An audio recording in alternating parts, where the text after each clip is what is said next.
Basically, fuck them.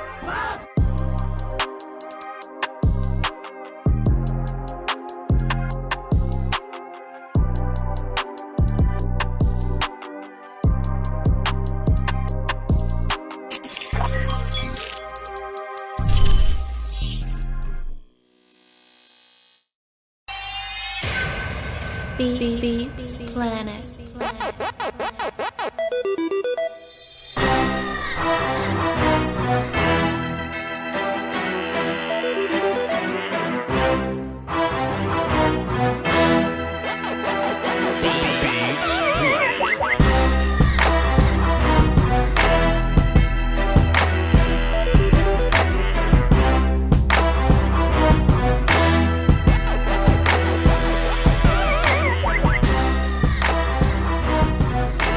And we back.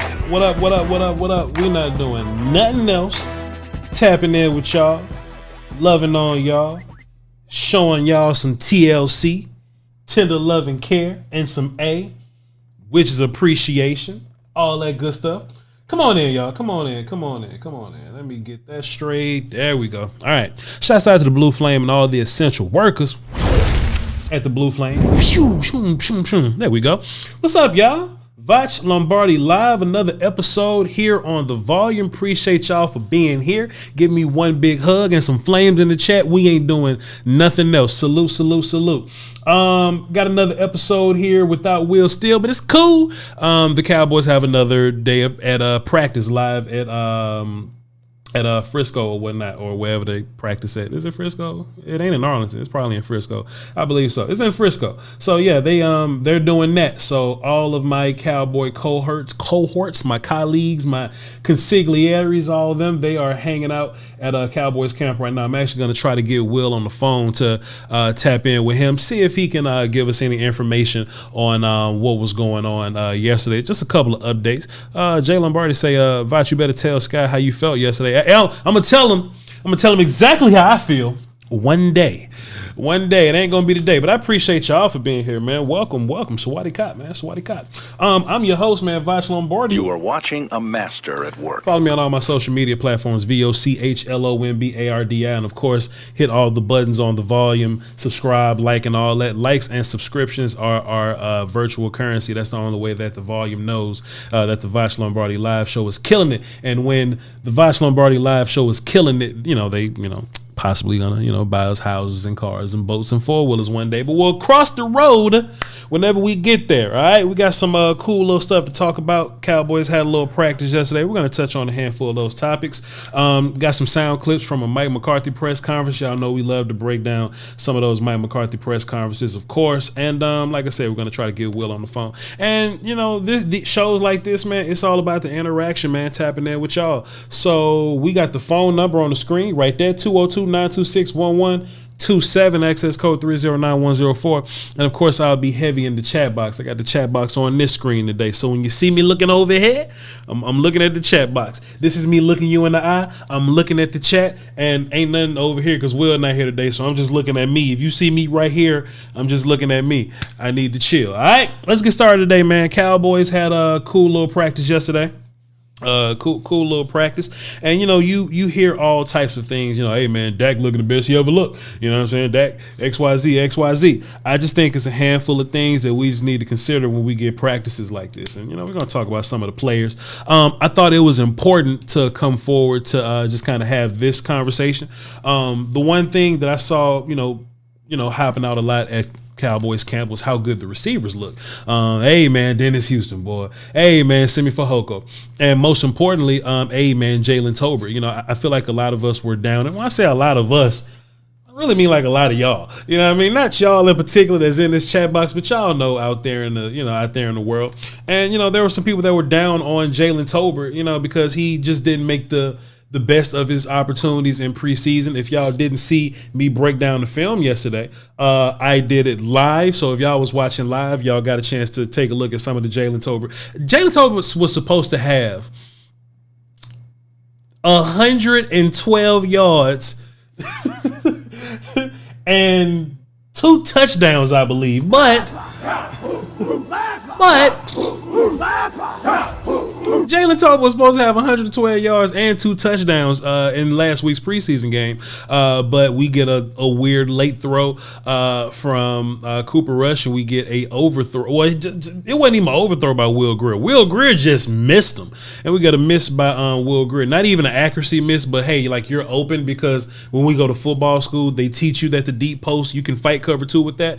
But Will Grier decided to go to this tough tight window throw with a dude draped on Semi Fajoko's back, as opposed to the touchdown to Jalen Tolbert. So Jalen Tolbert missed those opportunities by way of quarterback play, but when we see that Jalen Tolbert looks a lot better when Dak Prescott is in the driver's seat, so that gives us a little bit of a good feel there. There was some Cowboy fans that was kind of worried. And to be fair, I did kind of pass it off as growing pains, because when I first looked at it, that's why we can't be so reactive after the games. You understand? We have to, watch the film and really properly assess what's going on. When I first saw the game, my initial reaction was, all right, Jalen Tolbert got a foot down, but he didn't get the second foot down the back of the end zone. Okay, cool. Maybe that's a college mistake, right? Coming out of college football, going into the National Football League, you got to know to put 2 feet down. And to be fair, Jalen Tolbert could have got the touchdown anyway if he was savvy enough to get 2 feet down. But boy, Dak Prescott would have got it to him 7 steps sooner. This wouldn't even have been a conversation. So I think it's good to go with the whole Jalen Tolbert thing. JQ21 dropped the deuce in the super chat, says, what up, Voch? JQ in the building, war call. Shit, JQ. Boy, I look for any reason to play a war call. Any reason. It's raining outside. Oh, that, sir. My bad. And what else we got? Charles Reese dropped 5 in the super chat, says, will you watch Skip's show now that Michael will be on it on Tuesdays? Pardon me, because that could have been ambiguous, right? Let me just read that a little differently, just in case people that are listening to me right now don't know what's going on. Charles Reese says, he dropped 5 in the super chat, appreciate that. He says, hey, Voch, will you watch Skip Bayless's show Undisputed in the morning on Tuesdays, because Micah Parsons will have a segment on Tuesdays? Are you going to watch that, Voch? And my answer will still be, all right, so we're going to move right along here. Basically, fuck them. Right along here. What else did we get from training camp practice yesterday? Let me do a little something like this. We ain't doing nothing else. Let me do a little bit of that. We ain't doing nothing else, man. Perfect. There we go. Before we get to our feature presentation, right? Before we get to the big talk of the town, Kevontae Turpin was taking offensive snaps yesterday, and I think that's very important because, one, I always want all I do is special teams guys. I always want those dudes to have another job, We're all doing like roster cuts right now. We're trying to come up with our 53 and all that stuff, and I just keep trying to cut CJ Goodwin, man. I keep trying to do it. Not that I hate CJ Goodwin, and not that I think his job isn't important. I just simply think that when we're building this roster in particular, CJ Goodwin is giving us nothing but punt team stuff, or just special team stuff. Let's just say that. He's giving us nothing but special team stuff, and that is important. My only problem with that is I simply wonder, can we find somebody that contributes on defense that can do what CJ Goodwin does, even at a fraction of his efficiency, right? If CJ Goodwin is the best punt coverer in the league, if I can get Kelvin Joseph to be the 17th and he gives me value on defense, we can talk about it, right? I'm not just flat out trying to cut CJ Goodwin, but when I look at my DB room, Kelvin Joseph, Jordan Lewis, Anthony Brown, Donovan Wilson, Trey Diggs, Israel Mukuamu,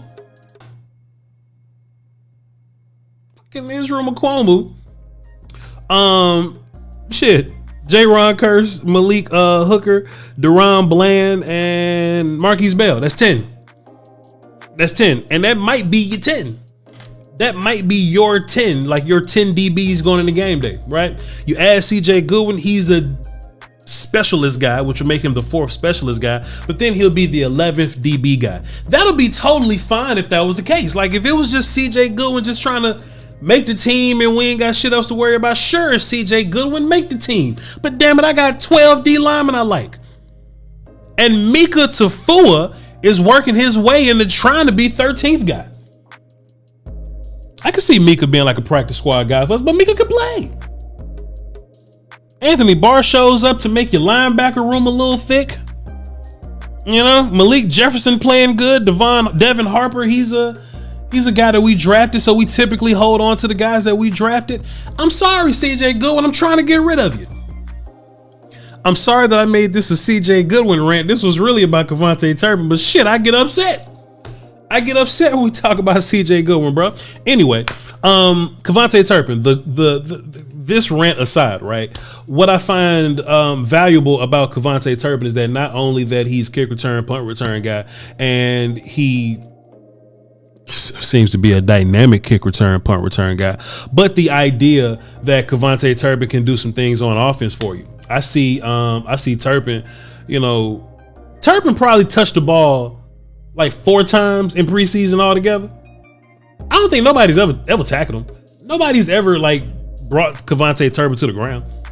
Have y'all ever seen Kevontae Turpin get tackled? It's almost like Bigfoot. We never seen Turpin he either go out of bounds or he scores. That motherfucker undefeated in ball carries to tackle ratio. Right? And if we could just get a little bit of that on offense, he ain't got to do much. He ain't got to be like a feature part of this offense. I don't think he's going to be nine route X, Y, X or Z receiver type guy. I don't think that's going to be the case. But, you know, if you could just get him to do some of your gadget plays, you may get him in space on some of these screens. He may run the seam. And I'm nervous about him running the seam because he's still a little bitty. But I love the idea of just getting Kevontae Turpin like 5 opportunities. I would say 5 opportunities on kick return. On offense. 5 opportunities on offense. That means the world to me. That'll be fine. I think it's about time for our feature presentation in terms of camp things that we saw. What else? What else did we see in camp things before we get to our feature presentation? Trey Diggs is fine. Trey Diggs played well, had a great day at camp. Deron Bland is still the first cornerback on the field when Jordan Lewis is out. So I think that's worth talking about. That's worth the conversation. And all right, here we go. I think this is it. Y'all ready? You ready? Sick of this. Sick of this. Micah Parsons is not to be fucked with, man. Micah Parsons is not to be. That deserve a war call? I ain't doing shit else.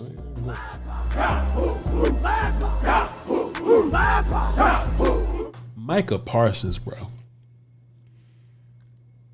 I saw somebody tweeting out the other day. I think it was like Bobby Belt or something like that. Shouts out to Bobby Belt. He does great work over there. Bobby Belt was like, but Voch, he didn't say Voch in particular. He was talking to everybody on Twitter, but I'm selfish on my mind. He was like, you know, talking to me. He was like, Voch, if this was like a real practice, Micah Parsons would have had 5 sacks yesterday. 5. Somebody asked Bobby Belt, they say, well, Bobby, who was he whooping? Because, you know, we looking for any reason to, you know, get Terrence Steele up out of there. You know what I mean? We just looking for any reason to just move on from him. Micah's going to whoop Terrence Steele just like he whoop everybody else. It was like, who is he whooping, Bobby? Bobby say Terrence, Tyron, Connor, Zach. He's whooping everybody. Smoking the shit out of everybody. And of course, I feel like when we get into these regular game situations, right? I know Micah's not going to be 5 sacking a game. Let me not say that, because if Adrian Claiborne can get 6 in a game, I'm sure Micah can get 5 one day. It's rare. It's rare. It's the outlier, but shit, I can see it. I just want that dude to be healthy. I want him to be well rested. I want him to get plenty of sleep. I want that dude to just drink all the water, a couple cups of coffee, maybe drink a Celsius or something, because I drink a lot of Celsius and they get my energy up. You know what I'm saying? I just want that dude to walk into AT&T Stadium September 11th versus Tom Brady now. And I just want that dude to just make a statement, bro. I want that dude to put the league on notice. You understand me? And I like the fact that it starts with, it starts with Tom Brady and them. It starts with the Tampa Bay Buccaneers. It starts with a team that, is considered a winning team, a playoff team, a championship team, a team that people respect. I kind of like opening up the season with a game like that, right? There was this one time where we used to always open up the season with the Giants or whatever, right? All right, cool. We'll beat the shot at the Giants, man. Whatever. I'll play the Giants whenever. The Giants don't keep me up at night. And once upon a time, the Bucs kept me up at night, right? I'm like, all right, man, we got the Bucs. You know what I mean? We ready to go, but shit, I'm up at night. Last year, I felt good about the Bucs game still. You know what I mean? Like, I was up at night, but I felt good about it. I was like, all right, cool, let's see it. This year, the Bucs ain't keeping it. I'm ready to see what that looks like. I am ready to see what that looks like, right? Not even in a way of, oh, well, this Voch being optimistic Cowboy fan again. It's just Voch trying to sell us all a dream. This ain't Voch selling you a dream necessarily, right? Just listen to what I'm saying. I'm super excited to see what that looks like. I'm curious, right? Because, I see a lot of, oh, well, Voch, Micah Parsons only, whooping up on Terrence Steele and Tyron Smith. Is he going to do that versus anybody else? He fucking just smoked the shit out the damn Chargers that y'all respect. Just smoked the shit out the Broncos that y'all respect. Smoked the shit out of Tyron Smith that y'all should respect. Zach Martin that you should respect. What makes you feel like he can't do it against Tom Brady now and those guys?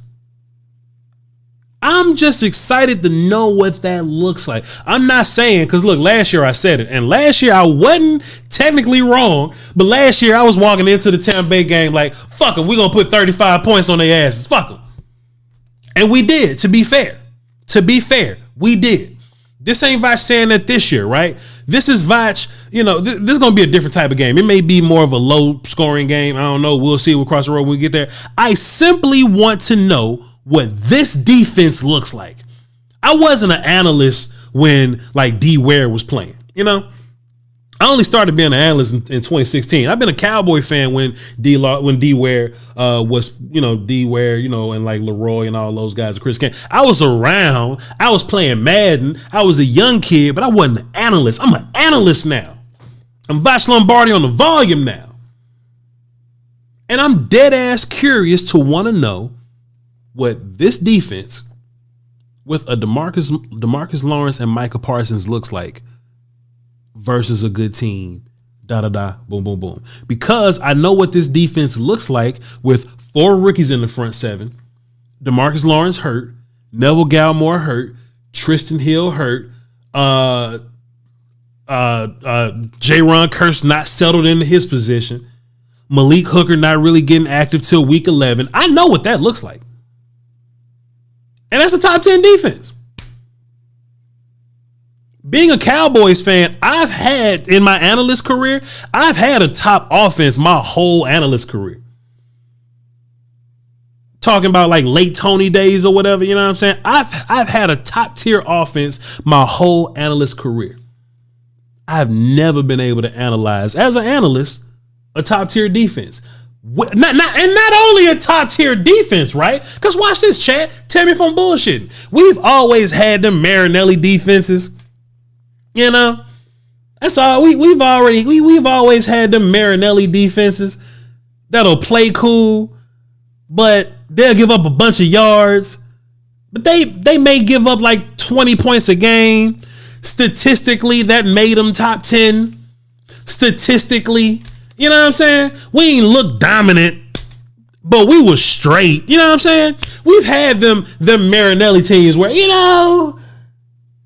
we ain't getting our ass whooped necessarily, but we'll hold a bitch to a field goal. You know what I'm saying? We've had them teams. When's the last time we had a dominant team, a dominant defense, right? Let me get my war call ready. When was the, and pardon my language, it's on the way. When was the last time, chat, you can answer this question, we've had a dominant defense led by a motherfucker?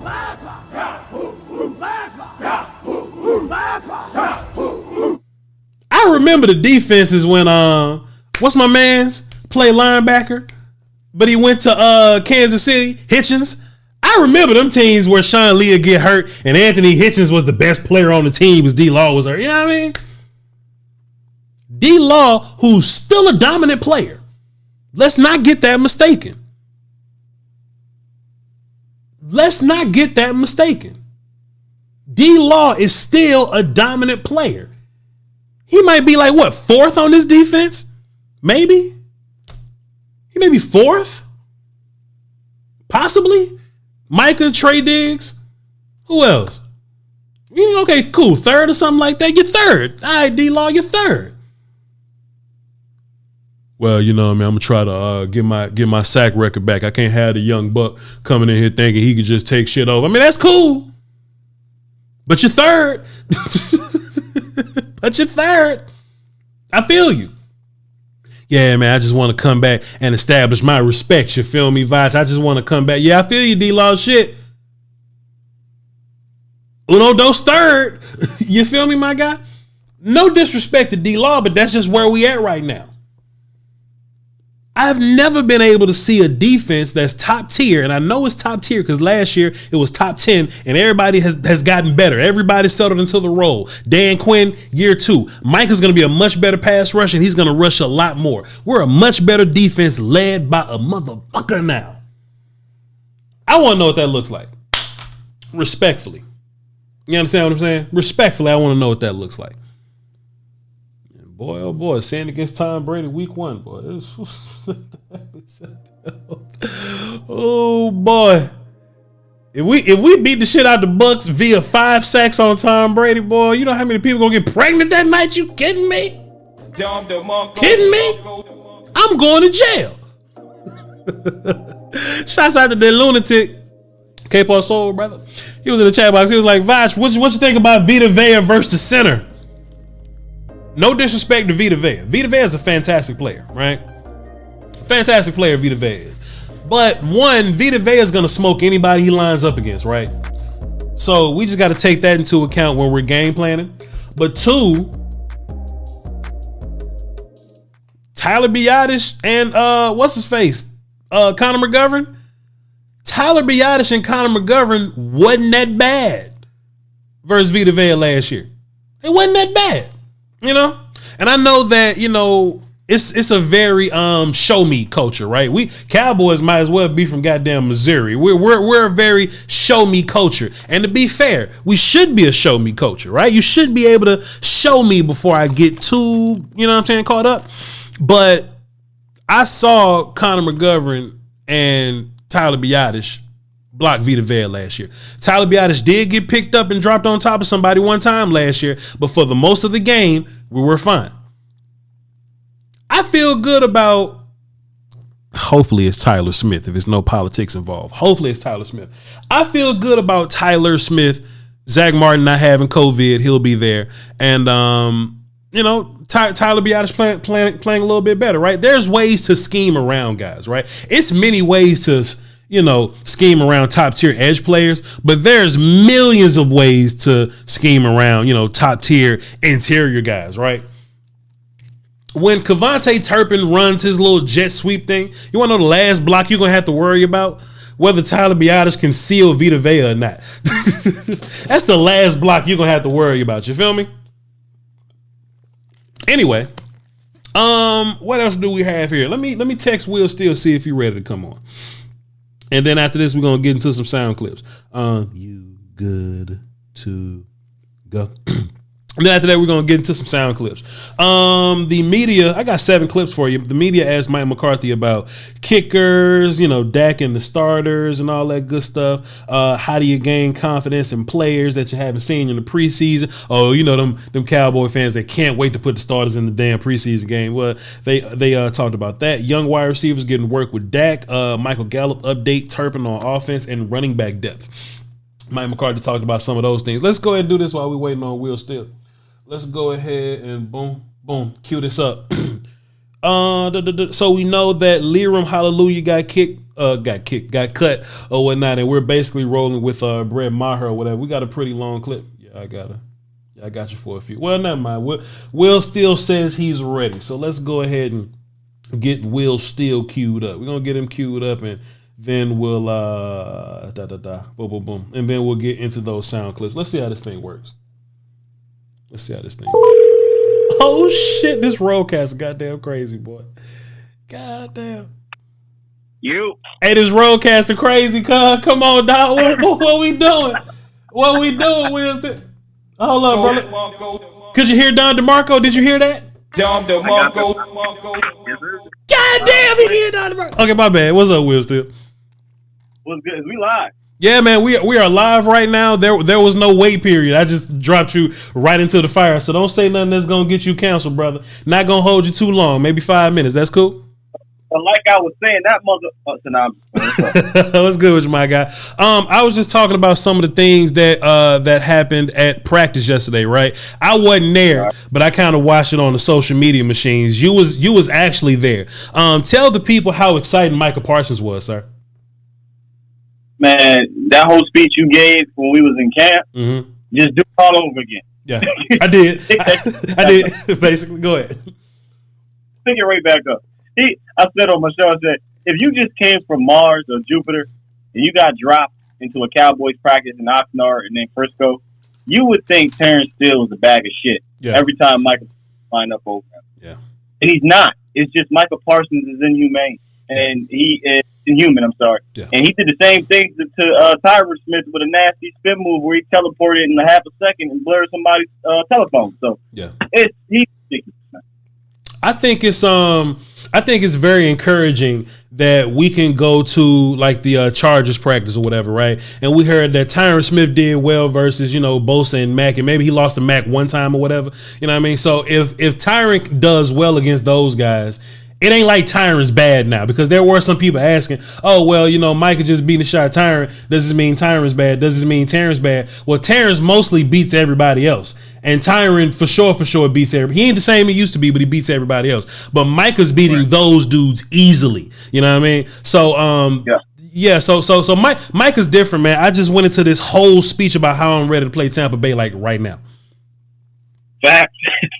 Micah said that. They asked him a question after practice, and he was like, "Man, I'm just ready for week one." Yeah. And I think he's starting to get pissed off. Yeah. He can't nobody. He's not playing in preseason. He's averaging like 4 sacks in practice. Sure. But he can't take the quarterback to the ground. Yeah. So he's ready to go. Yeah, for sure, my guy. Tell me something else that you may have seen at practice or whatever, because honestly, all we got is a handful of tweets, a couple videos. We got a Law Nation video or whatever, you know what I'm saying? But just give me something that everybody else is not necessarily talking about at practice. I don't know if this has been out there quite yet. Been a busy day, but man, I think Simi Fehoko is your number 2 wide receiver outside of CD Lamb.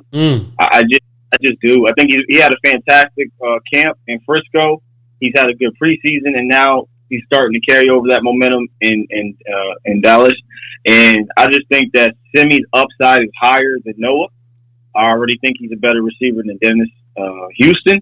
And Tolbert, we all want Tolbert to be wide receiver too, but we're seeing the growing pains. He's coming together. He's a rookie. It is what it is. He'll be fine. But I think right now, Simi just gives you a different ceiling that can be reached quicker than all those other guys. So is that Simi number 2 guy by way of, okay, well, Tolbert's just not at that level where we want him to be, or just Simi has stepped up so much that we don't feel bad about him? Kind of like the whole, Kelvin Joseph, Anthony Brown thing, right? Yeah, Kelvin Joseph's playing, whatever, but Anthony Brown is just refusing to get his job taken. Is Simi just refusing to get his job taken, or is it more so Jalen Tolbert hasn't, been the guy that we wanted him to be? Simi's taking the job. That's how I look at it. I look at it as Simi. Think about it, man. Every camp we come out of a practice, or every practice, even if you're not there, you see the tweets and people keep raving about Simi Fehoko. And then we got a chance to finally go see it, and we was like, yeah. He's making consistent big catches every time, and the routine ones. No one talks about the routine plays, but he's making the routine plays as well. So I don't think it has much to do with one person or player being bad. More so than that to do with Simi. Like, hey, this is an opportunity for me to go take something, and he's taking it. He looks like the most confident wide receiver outside of CeeDee Lamb. That is interesting, and I can't wait to get you back in the studio to talk about that tomorrow. Did you get a chance to look at some of the guys that's maybe not playing in the games or whatever, but they're playing in practice? Maybe like Dorrance Armstrong or like D-Law or something like that. What are they looking like at practice?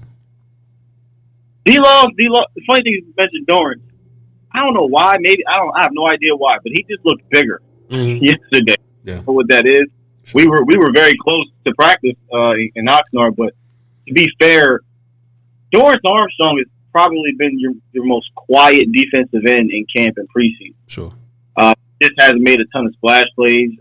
Yesterday, he beat Terrence Steele I don't say a few times, but he gave him some reps, right?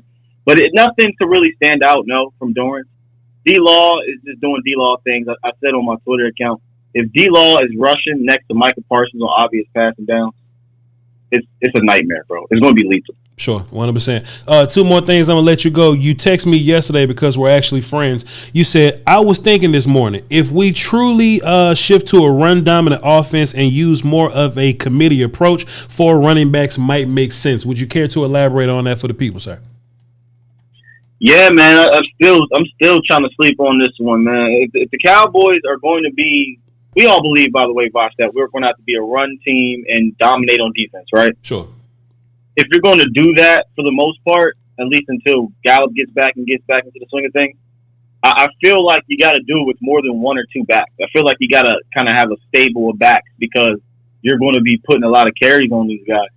And I just look at a few teams that won the Super Bowl that way, or got to the Super Bowl that way, or have had some success in the postseason that way.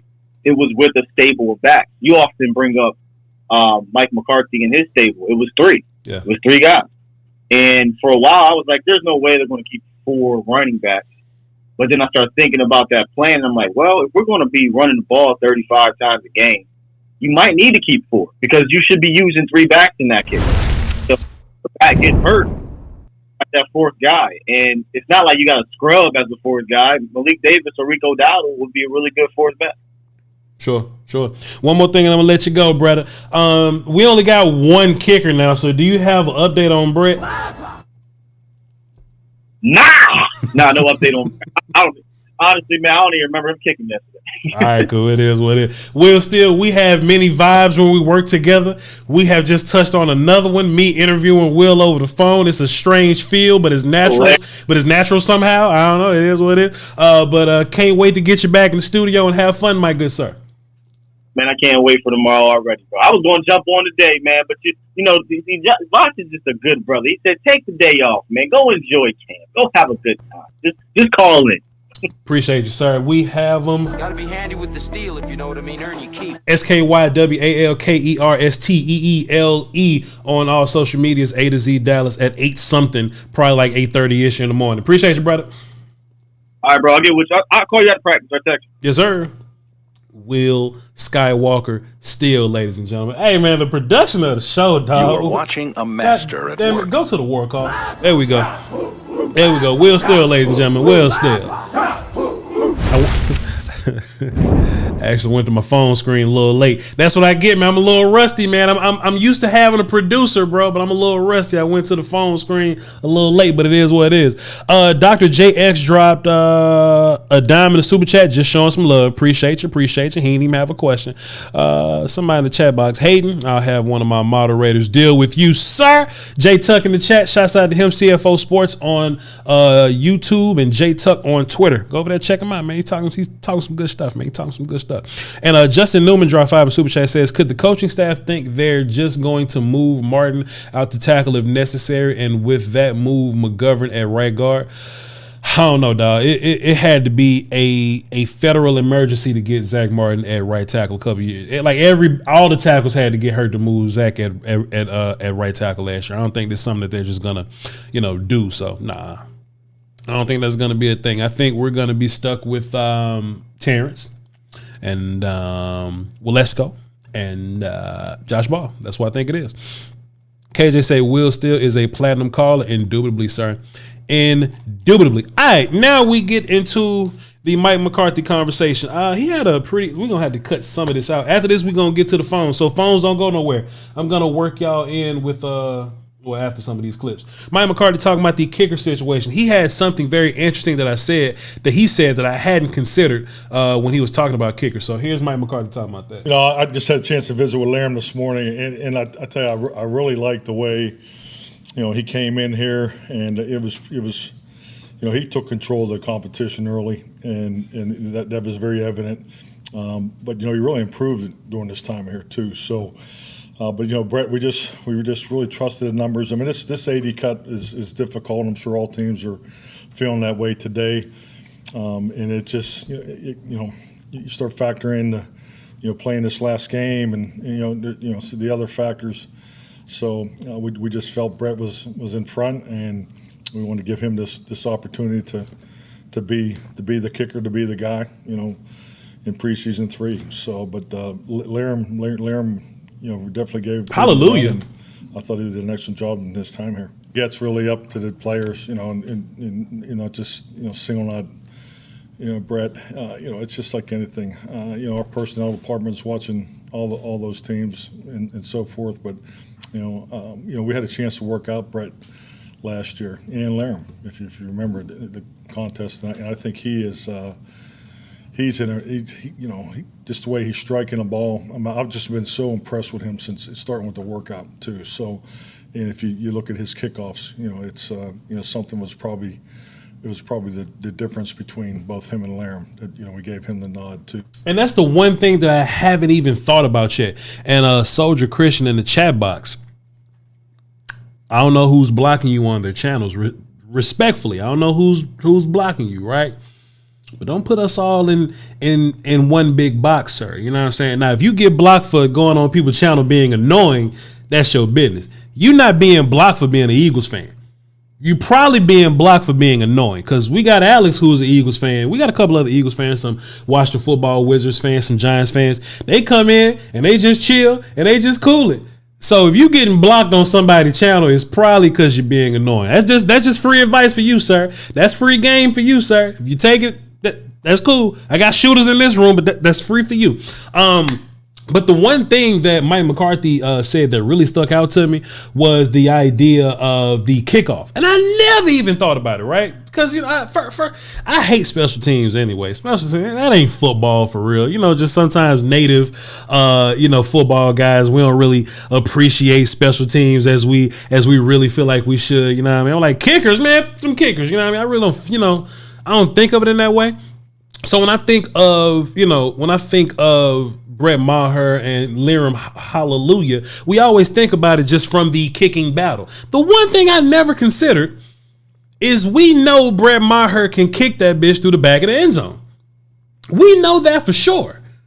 And Laram Hallelujah doesn't have the leg like Brett Maher to really get it through the back of the end zone. Like Laram will probably get you a couple more, kick returns on the other side. That's one thing I hadn't considered. So if we honestly think about it, that's one more thing that can help your defense out. We already know Brian Anger from, the team's perspective of, okay, well, I'm punter guy. I'm going to pin you back, make it healthier for your defense, make it easier for your defense or whatever.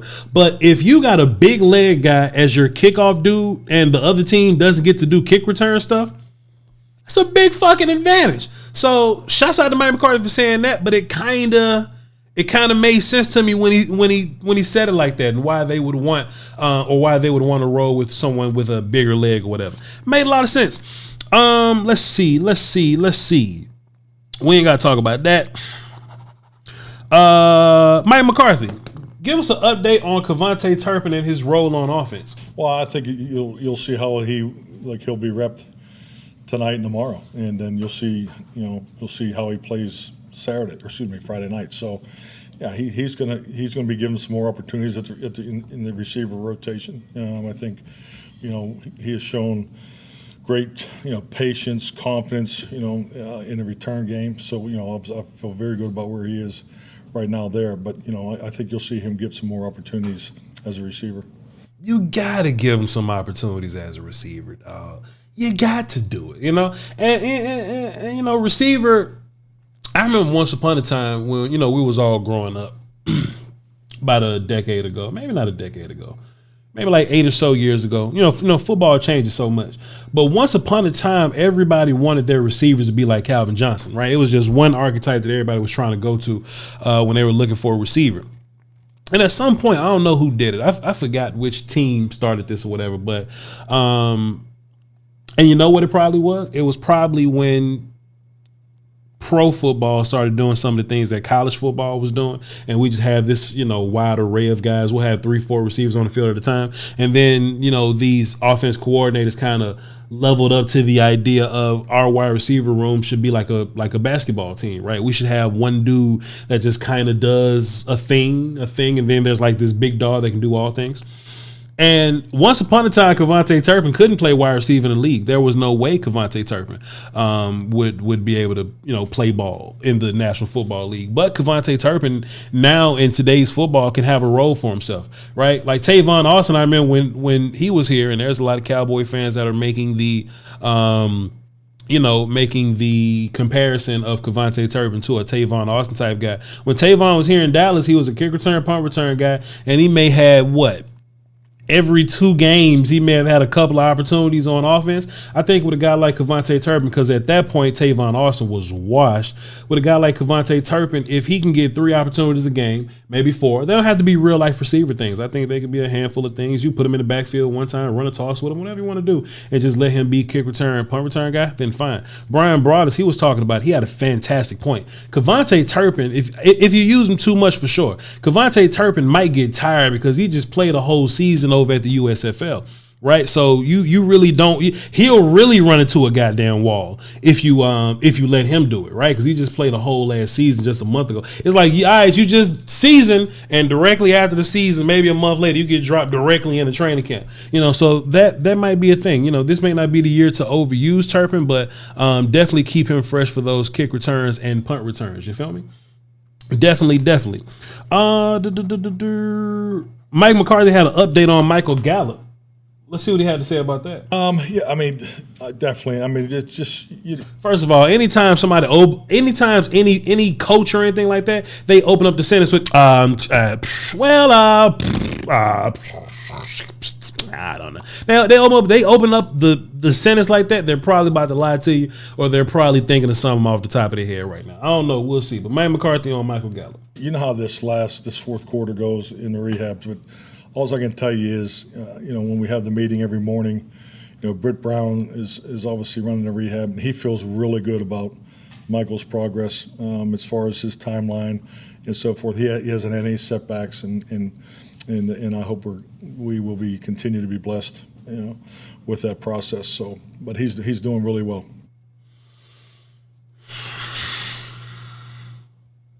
Michael Gallup wasn't put on the PUP list. They was looking into it, and Professor O, I told Will was gonna start doing that. Matt Owen, he said, "Hey man, I heard they was working on doing it. I'm trying to confirm it, but they was possibly working on it. But if it hadn't happened yet, maybe that's them saying that Michael Gallup doesn't need to be out for the whole PUP. Maybe that's them saying that Michael Gallup can probably be fine if he just, sits out 2 games in week 3, he'll be good. Or sits out 3 in week 4, he'll be good. You know what I'm saying? So I don't know. Now, I love to have Michael Gallup back as fast as possible, as soon as possible, but ain't no telling, my guy. We'll see.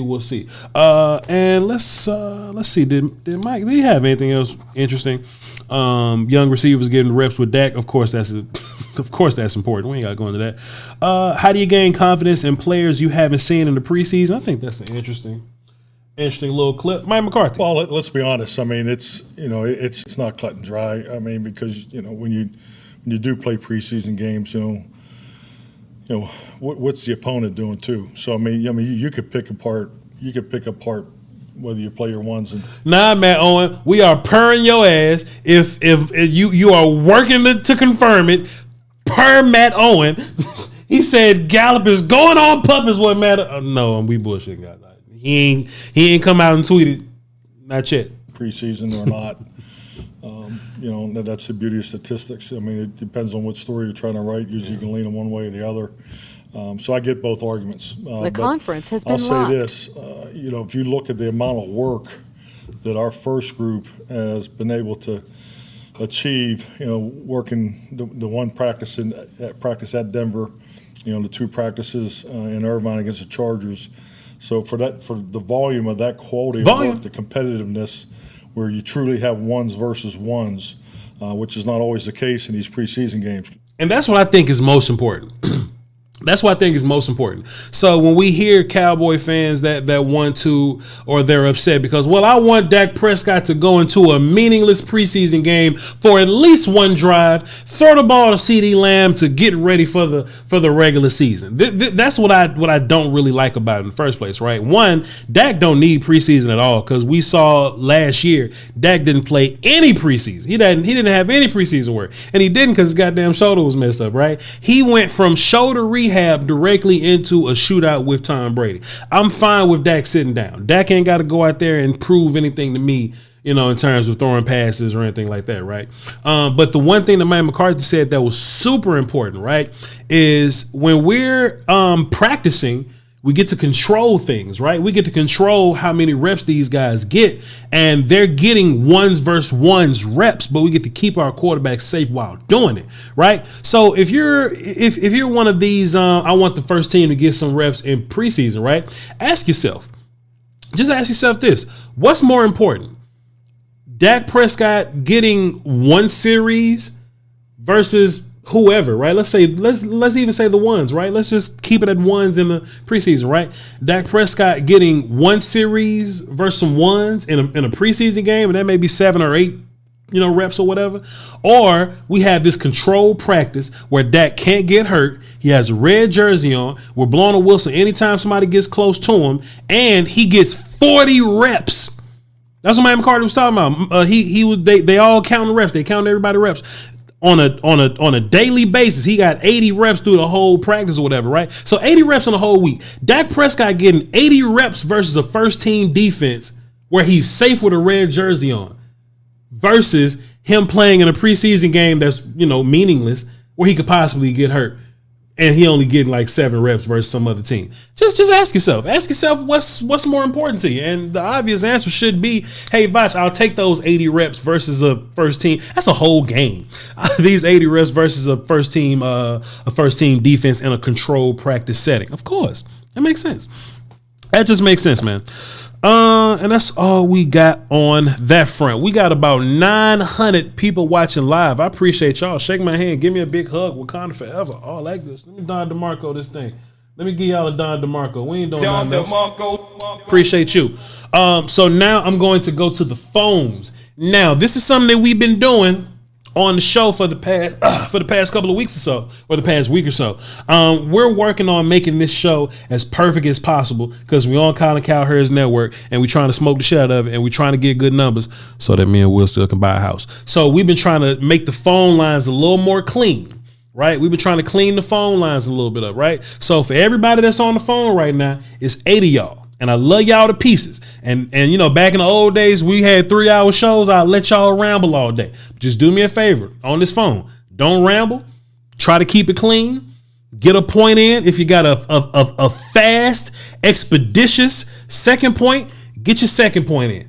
All right, but we trying to wrap this up in 1 minute and 3 seconds. I think if your call is, 1 minute 30. If your call is 1 minute 30 seconds, that might be perfect. All right, we're gonna get y'all in and get y'all out, because this show we don't want to run it too long. All right. So with that being said, we got 8 people on the phones. I appreciate y'all. Let's get Matt from East Texas to kick it off, because he was a fantastic example yesterday of what one of these real clean, streamlined calls should be like. Let's get Matt from East Texas up in here. We're going to start with him. Then we're going to go King Marquise. Then we're going to go to Short Dog. Let's boogie. Matt, what up? Matt is a terrible example about how we need to start this shit.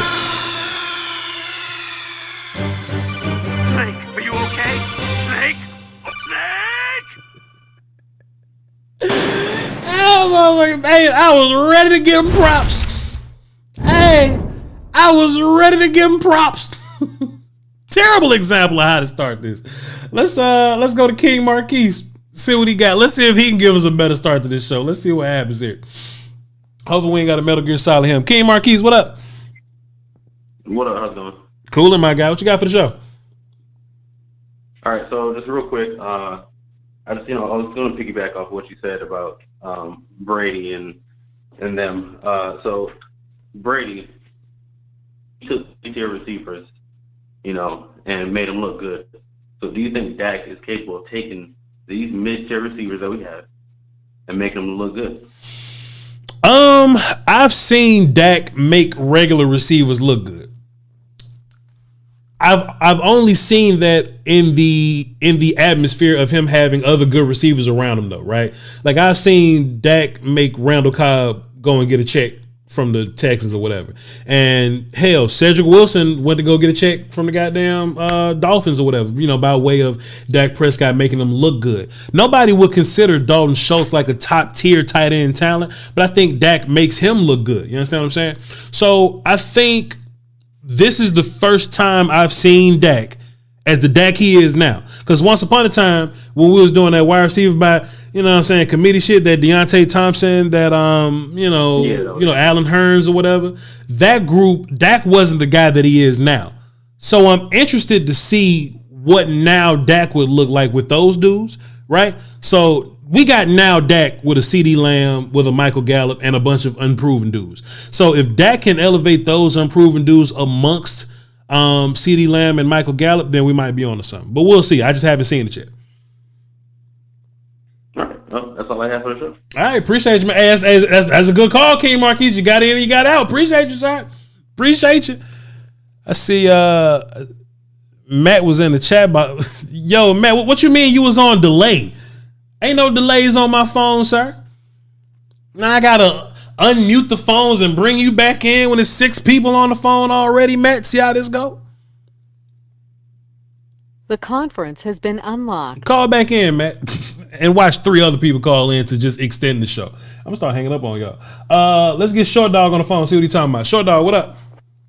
Rod, there ain't no delay in my game. I got that switch, and my problem is I don't stop fast enough. But look, come on, one thing and one thing only. I just want to give you your flowers, bro. I've been rocking with you since day one. What you and Skywalker still do, bro. It's a blessing. You're the number 1 guy out. I've seen the talent since you were young. You're that guy, bro. I just need everybody to like and subscribe. I look at the ratios, and we ain't getting the subs we're getting. We're not getting any likes. Congratulations on 75K. Everybody likes, sub, and subscribe. Do that for this guy, bro. Look at what he does for us. He's the one that brings the nation together. That's the main hitter, Voch the boss, and that's a merch that on anything. Man. If I'm lying, I'm dying. Love. Man, I appreciate Short Dog, man. That fantastic call. Hey, look, Short Dog not lying, y'all. Short Dog not lying, bro. The conference has been locked. Likes are our virtual currency, man. So if there's anything that y'all can do, is to get the likes at least at half of the concurrent views, right? So if we had 600 concurrent views, 300 likes is the goal. You know what I mean? Moderators, can we keep everybody reminded of that? You know what I'm saying? Let me come over here and look at this, right? Let me come over here and look at this. Come over here and look at this. So we at 6, 7, 8. We at about 900 almost, right? So our like goal should be I can't count, 450, right? If we had 900, our like goal should be 450. Can we get to 450? And I appreciate y'all. That's our virtual currency. That don't cost you $1. That don't cost you $1. We having a good show, man. Just hit the like button. That's all we need. That's all we need for the volume to know that we killing shit over here. All right, let's get Matt up in here. Hopefully we ain't gotta snake him. Let's see what he's talking about. What's up, Matt? All right, let me explain myself. So I have my phone sitting on my desk, and I put it on low volume because I have my Mac right here, and that's how I listen to the stream to watch you, see if anything on the screen. So when you said that through the stream on my Mac, I hurried up and turned up my phone, and by that time, the second I turned my phone up, it said disconnected from the call or whatever. It said goodbye. So I was like, dang, I didn't think you'd go with me first because I kind of called in a little late. Hey, I mean, platinum callers, privileged callers. Hey, you tend to go to the front of the line. Now, if you want to take away your platinum, just say so, Matt. Jesus. Oh no. It's all good, bro. Go ahead, though. Ask your question. What you got? Nah, it's all good. What you go ahead? Okay, go here's ahead. my thing. I got 2 start bench cuts. All right. Okay. We go with safeties. Donovan Wilson, Adam Jones, Pac-Man Jones, and the hardest hitting safety the Dallas Cowboys ever had, J.J. Wilcox. Start bench cut. I would have to cut JJ because he can't cover, and I would keep Pac-Man. I know, but this. So look, this is my thing, right? JJ Wilcox can hit hard, but he could be a liability elsewhere. And I ain't just benching him because he's a liability elsewhere. I want Pac-Man Jones on the team because if we get into a fight with anybody, Pac-Man probably got the best hands on the team. So we just gonna have him and bench him just to have him, and we just gonna keep Curse as our first guy on the field. He's my start. Right. That's a liability too, because that's at least a 4 or 5 game suspension.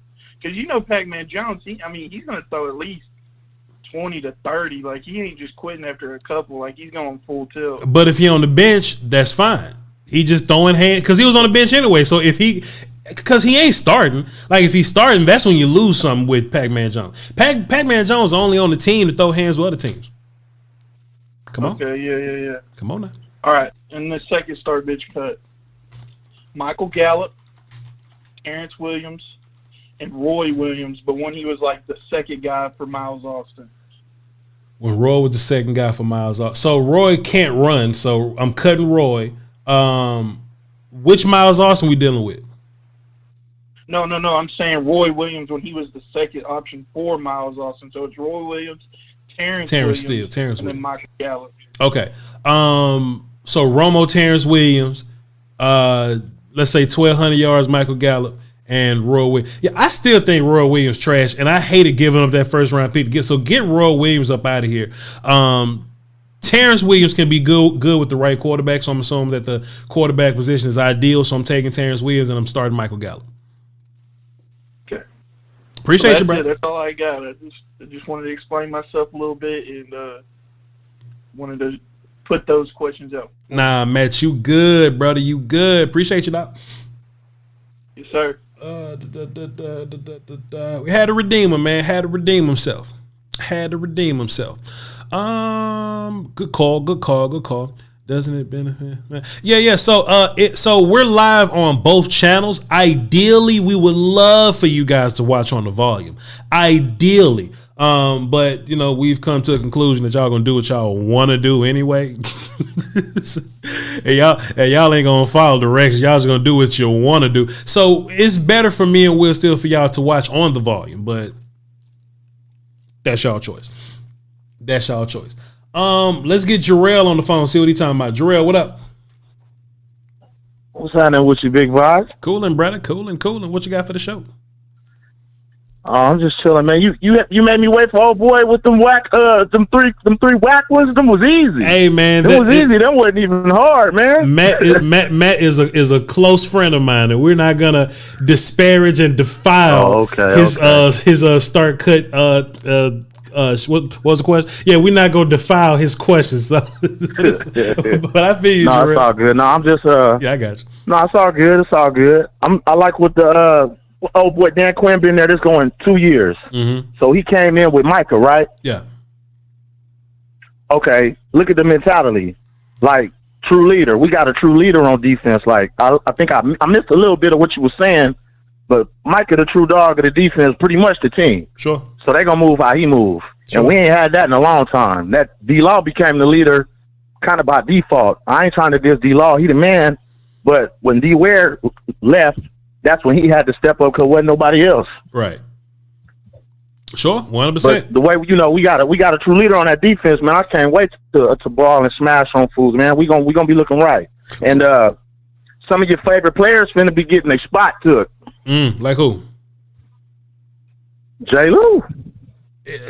From like by Deron Bland or something like that. Deron Bland gonna take J. Lou's spot? Man, Deron Bland ain't coming out that. He better not come out that corner spot. You looking great, that slot spot. You looking great. Deron Bland, we need you in the slot spot, brother. Don't come up off of it. They gave it to you, make them take it from you. That's real talk. He what, 6'2"? I seen him. He looked like he liked to hit. He aggressive. Arm with that. Yeah, I think it's telling that that when J. Lou get hurt, the first person to come off the bench is DeRon Bland and not Kelvin Joseph. So, hey man, Blandon earned it, man. He didn't earn it, so I don't disagree with you at all. No, it's all good. We need a couple of these guys to hit. If one of these receivers hit, I don't care which one, but one of them, if two of them hit, we good. But if one of them hit till Gallup get back and, we get full speed ahead, oh, man, it's a problem. Yeah. It's going to be a problem. I feel you, brother. Jarrell, good call, bro. Appreciate you. All right now. Yes, sir. Good calls. Good call. Somebody said something in the chat. What was y'all talking about? Y'all was just talking about? Oh, no, y'all just in there chilling. Somebody says, what's the volume? In case y'all didn't know what there's a little V, that little logo right there. There's also a V on the other side of Marcellus Wallace's head up there in the top left corner of the phones right there. I know everybody didn't get the announcement or whatever. Everybody wasn't around. There's also this little V, that little logo, the volume. That's Colin Cowherd's network. And I don't know if y'all saw the draft show that we did, but Colin Cowherd actually came on to the draft show and did some work with me for about 30 or 40 minutes. I've been signed to the volume. So the volume is this YouTube page that puts a collective of sports people together, and the volume they signed Voch, and it was like, Voch, you need to get a producer. Here's a guy. I said, no, can I get my own producer? It was like, cool. I said, I'm bringing Will Steele, and we work for the fucking volume. So the volume, you go to the YouTube, go to your search bar, type in the volume, and the best way, the optimal way to support Voch Lombardi Live is to watch it and hit the like button via the volume. But we understand, everybody. We understand. So we just gonna run both. I'm just going to build my audience in the volume as organic as I possibly can, and we just gonna keep things running on the Voch Lombardi side. So we'll see what happens. Garon, say your name for me. Yeah, Garon. I got you. Garon, cool. I had it right. What up, Garon? What you got for the show? Not much, man. Appreciate you taking my call. But the thing I want to ask is, I'm kind of torn on the position groups. I love a running back situation. Yeah. I love the tight ends. Do we keep 4 and 4? I would love to do that, but the injury to McEwen, I guess that kind of limits that in a sense, because we don't know how long he'll be out. If for a long period of time, but I want to get your point of view. Do you believe it would be best if we're going to go short on one of the positions? I think we should go short, probably running back, even though I hate to put Rico or Malik out there, and go long as tight end, because I think it gives you better values for the offense as a whole, because the tight ends can help with the blocking, and all those tight ends seem to be blocking pretty well to me. I think they want to keep as many tight ends as they can, and honestly, I want to keep these guys also, because at the end of the year, so watch this, right? Two things gonna happen, right? Next year, Dalton Schultz gonna need money, Zeke gonna need money, Tony Pollard gonna need money. So I kind of don't mind going heavy at these two positions just to know what you got moving into next year. Just to kind of know, right? You know what I mean? Because if Zeke and Tony ain't going to be here, Malik and Rico may be guys that have to play for you next year. You understand what I'm saying? So just kind of see what they got. And big plus right here. I think Jake Ferguson, Peyton Hendershot, and Sean McEwen, I think those dudes, if they show up and play well this year, I don't think you spend $16 million on Dalton Schultz next year. So if it all makes sense numbers wise, I would love to keep those two position groups heavy, but it got to make sense numbers wise with the rest of the roster. You feel me? Yeah, I'm with you on that. I guess the other thing is, with that being said, if you keep all those positions, where we gonna go light? Because I don't want to lose anybody on defense. That's the fucking problem. You see what I'm saying? So I mean, we don't need to keep 3 quarterbacks. I don't know what offensive line gonna look like. I'm trying to carry 12 D linemen and 10 DBs. We added Barr to the linebacker room, so that's gonna make it weird. So I don't know. It's gonna be strange, brother. Yeah, I'm with you at both of those numbers. D line, I want to keep 12. maybe 11 if I had to. Somebody had to chew my arm off. I'd take 11, but definitely 10 DBs. I don't know where to chop somebody's head off. Yeah. But somebody got to go. Sure. We'll see, brother. We'll see. Appreciate the call, Gary. Yes, sir. Yes. Good one. In the chat box, Outlaw Crump asks, he says, hey Voch, how does this new volume page work? Like any of y'all guys post a video, it'll pop up here. So the volume is a collective of all things. Like there's a basketball guy. Shouts out to Jason, he's the basketball guy on the volume. Richard Sherman's going to be a guy on the volume. They got Aaron Murray has a college football guy on the volume. Draymond Green's on the volume. You know what I'm saying? Colin Cowherd has a show on the volume. So how that works is you should be subbed to both pages, right? But my time slot is Monday through Friday at 3 p.m. Central on the volume. And the Voch Lombardi page, I can just do the fuck I want to do with it because it's mine. You feel me? So the best way to support me, you ain't got to cut the notifications on because you're going to get 1 million notifications a day.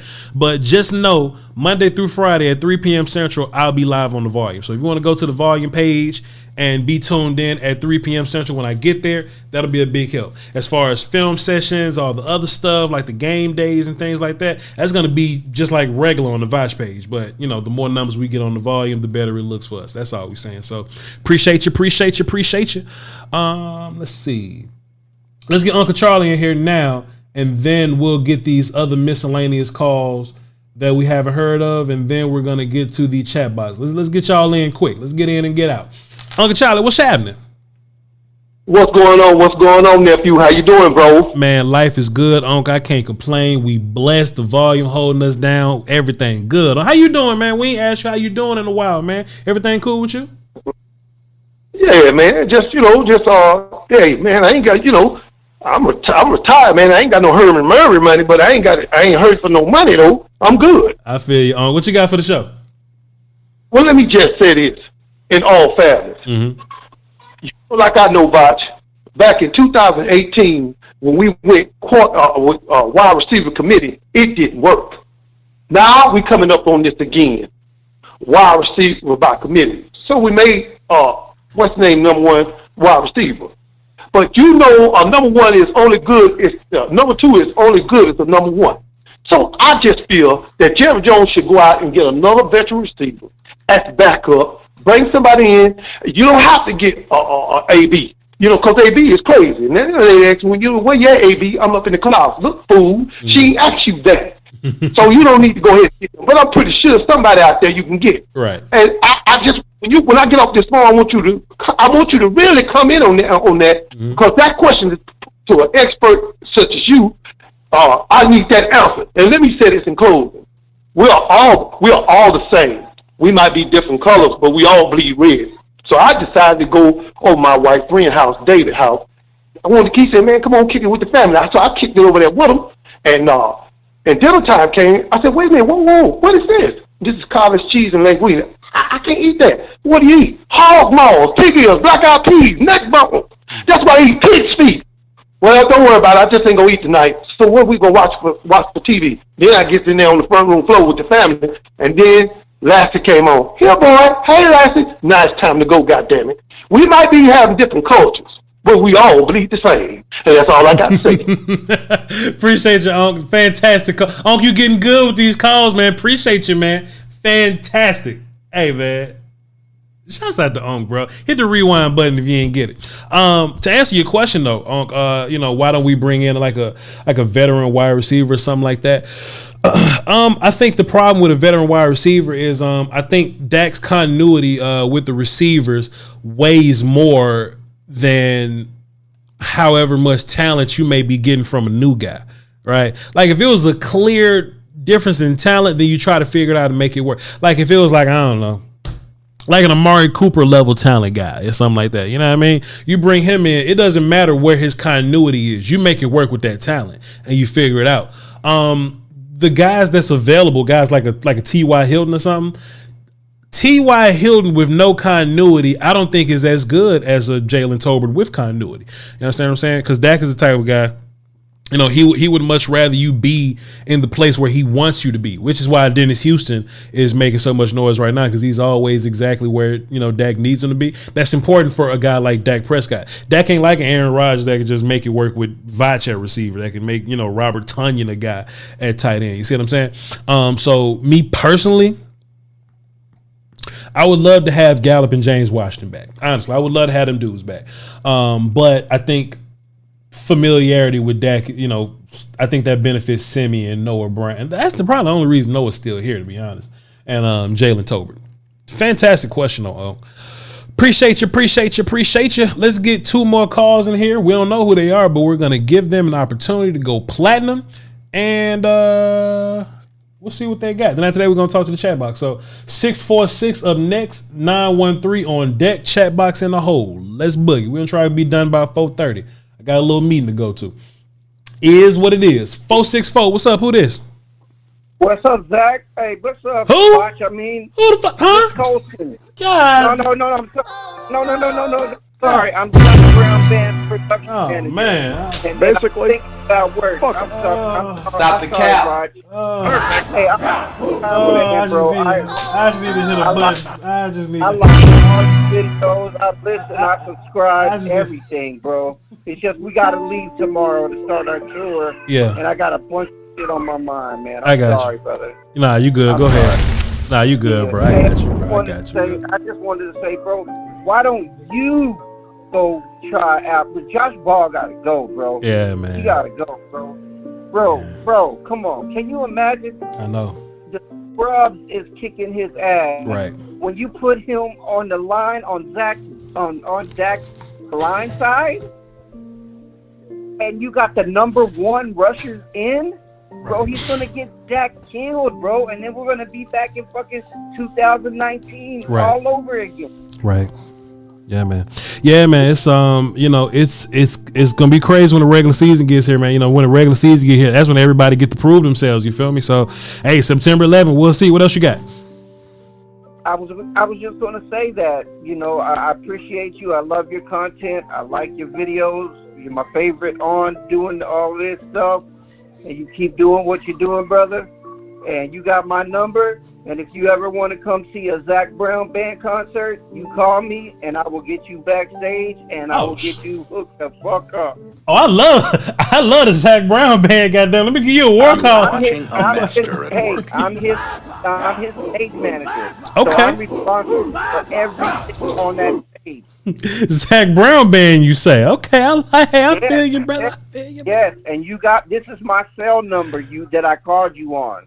So lock it in. My name's Colston, Colston. And if we're somewhere and you want to come see Zach Brown Band, you hit me up, and I got you. I promise you, fam, on everything. I got you. All right, I got you down. Backstage, I'll make sure you meet Zach. You come on stage with me. You'll have the time of your freaking life, brother. Zach Brown Band, goddamn! I Colston, right? I got you put down platinum, Colston. Next time lock me in, because I am not bullshitting you. Oh, bro. man. I'll put that on everything. We leave it tomorrow. Man. Because we're about to play Camden, New Jersey. Then What? we're about to play Virginia. Then we're about to go to Italy. Then we booked. Yeah, but Oh, I'm man. telling you, just check us out. And if we're anywhere near and you want to come, this is my cell phone. Man. You hit me up. I got you. Zach Brown. Hey, man. Yo, look, appreciate it. Hey, yo, look, this was dope. Fantastic call. I just put you down platinum. Next time you call in, I know it's you. Appreciate you. My dude. And yo, Josh Ball got to go, bro. Josh Ball got to go. Man, he got to go, bro. Yeah. He got to go, bro. I don't care. He can't block. I could beat his ass, and I'm 50 years old. Zach Brown, man. Let me throw this blanket over here. Yeah, man. You know, man. Josh Ball just need to get in the weight room one more year. We'll see if Walesko can come back and do a little something. But Josh Ball, I'm basically out on him. So if anything happened to Tyron Smith, I'm trying to find some help on the outside. That is what that is. He's a beast. He is a beast, bro. Yeah, I've man. been watching all the videos you've been doing on him. And the stuff you've been showing them and how he been helping. And man. with that one arm, he hit that dude with that video you made where he just chicken winged him. And then I was like, yo, this dude ain't no joke. Man, I feel you, Coach. Hey, yo, Coach, a fantastic call. We're going to get this last call in and get to the chat box. Appreciate you, sir. Thank you for everything. All right. Hey, Voch, it was nice to finally get to talk to you, brother, because I've tried a few times and I was unsuccessful. And lock me in. And like I said, if you ever want to come see us and we're near you, yes, sir. You call me on my cell phone and I got you and whoever you want to bring. Ooh, got you, brother. Appreciate you. Great call. All right, man. All right. Have a good one, brother. Yes, sir. Who is Zach Brown band?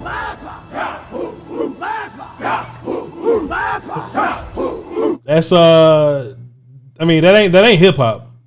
What is that? What is that? A singing group? Is that a pop group? What is Zach Brown band? Chat. Let me know.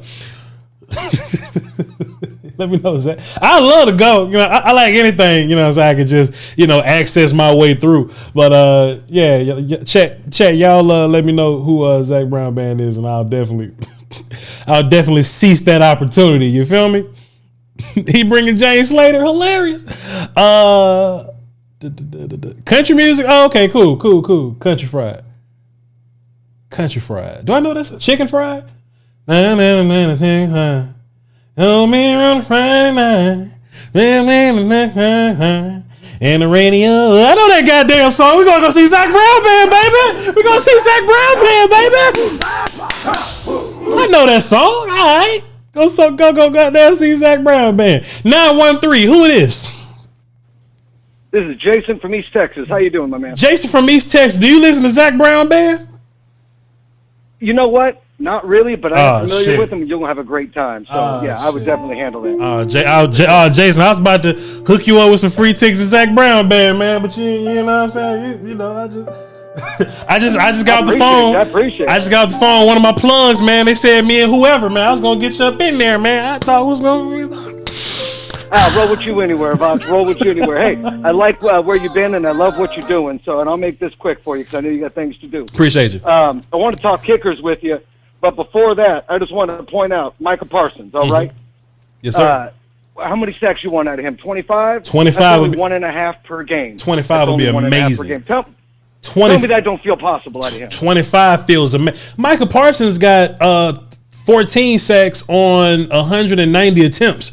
And TJ Watt got 22 on like 350. So if Micah Parsons had 350 attempts, I'm sure he can get into the 20s. I'm sure he can.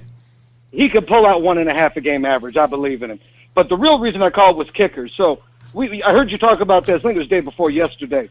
But so the Dallas Cowboys 2-point conversion percentages.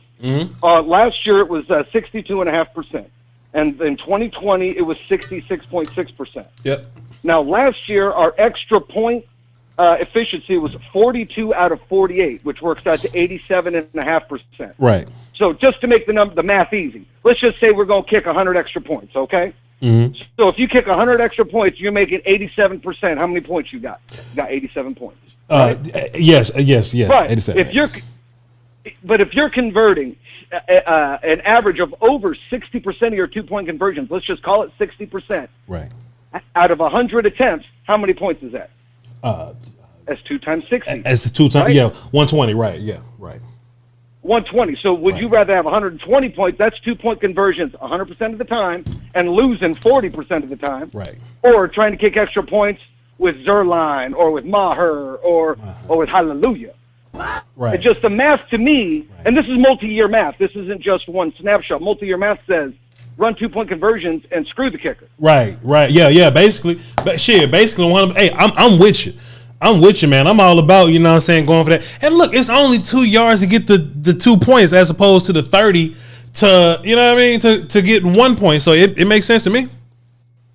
I'm just saying, the math checks out. So I say we handle that. And the last thing while I go out the door is I've been hearing a lot about our offense, and to me, I just kind of ask a little question. Uh-huh. Do you think maybe, just maybe, y'all a little spoiled? Sure. A little bit spoiled? Sure. I agree. Because last year we had a long list, but this year, I mean, this is not including Gallup, who's going to walk out at Tampa Bay. We've got a killer in Zeke. We've got Tony Pollard, another top 15 running back. 15. We've got CeeDee Lamb. Yep. We got Dalton Schultz. How many QBs would kill for 4 good offensive weapons? Plenty of them. Plenty of them. I think we gonna be all right, brother. Go. I'll let you go. And we got to whine about what we don't have. No, Dak. This is hopefully going to be the first season in 3 years, where he's fully healthy the whole season. That's plenty of weapons for us to make a hell of a season out of. Right. So I think we can do this. We need to develop our young people because we got to keep that cap under control. Sure. I think we're doing all right. Right. And if we're going to focus anywhere, I'm with you. Ball is trash. I'm not saying we cut him because. Quickly. To be fair, he hasn't played in 2 years, and it looks like it is really what it is. Right. But we need to find a swing tackle that's going to, be able to hold his own. Fantastic. That's all I got for you, Voch. Fantastic call. What's your name again? My name is Jason, my friend. All right, Jason, I just put you down platinum. Next time you call in, I know it's you. Appreciate you, sir. Hey, you have a great one, man. Thanks for the opportunity. Man, thank you, sir. Thank you. Chat, we got like 4 minutes before 4:30. Got this little meeting at 4:30. Let's say 4:31, 4:32. Give y'all a good 5 minutes. Chat box, let's take some of y'all questions. Chat. We ain't doing nothing else. Actually, no, we got the long version. There we go. There we go. There we go. Zach Brown, man, goddamn. We gonna go see goddamn Zach Brown, man. Boy, I tell you what. What y'all got, chat? What y'all got for me? If I made anybody laugh today, if I made anybody smile or giggle, please, man, just, hold me down. Hold me down and hit the like button. You feel me? Hold me down and hit the like button. I don't ask for much. You feel me? I don't ask for much. Here we go. Hear ye, hear ye, hear thou, hear thou. Meek Leave says, yo, where the Scoutcast go? Actually, for those of you that didn't know, Scoutcast will be going live tomorrow at 10 a.m. Me and Jeff Kavanaugh gonna be going live at 10 a.m. So y'all be sure to tune in. All right. With that being said, I just saw it. If I made that was a cool little. That was a cool little ending. And Skywalker still wasn't at work today, so he can't go see Zach Brown, man. Goddamn. Let's see. Marcus says, at the volume, that's just me today. At the volume, knowing others is wisdom, while knowing yourself is enlightenment. Knowing others is wisdom, but knowing yourself, know who you are, self-awareness is enlightenment. Continue to pair their craft while the audience continues to become more informed and diverse. Prayers up. Appreciate you, Marcus Hardison, sir. Appreciate you. Now, if we got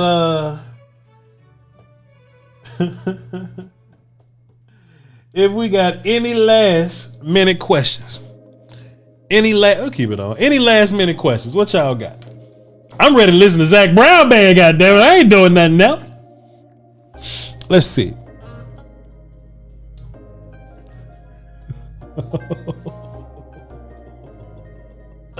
Yes, I'm listening to Zach Brown band on the phone. Hear ye. Whoa, cut that down, man. Whoa. hey, man, cut that down, dog. Hey, man, cut that down, bro. Let's see. Sick of this. They're gonna be killing that banjo, and Voch gonna be hitting that stinking lip on the banjo. Come on now. Would you trade J. Lou and Tristan for Tyler Lockett? Because they wouldn't do it. Voch, it seems like your confidence in this season is growing each week. I'm just confident, Voch, man. I'm just optimistic, Voch. Don't mind me. Voch pulling up in a John Deere edition jumpsuit, sir. At the volume, gonna turn into on the pontoon. What's a pontoon? I'm from Mississippi. I should know what a pontoon is, but we ain't say pontoon.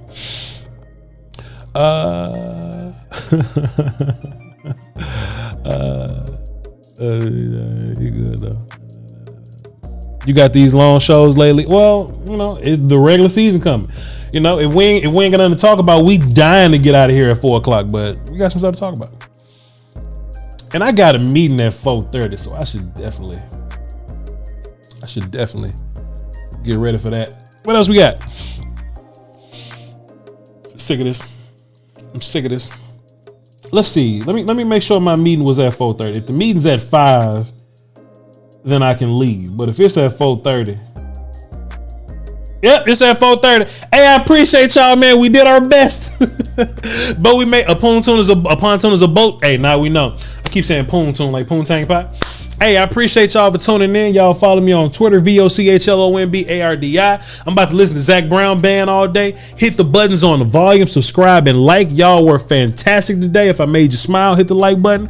And I'll catch y'all definitely tomorrow at 3 p.m. Central here and the volume. Love y'all to pieces. I would pay to see Voch at a Zach Brown Band concert with a straw hat. Voch has a straw hat. And straw, and I got straw. Like I know. I'm from Mississippi. All right, y'all. Peace. I'm leaving. Catch y'all.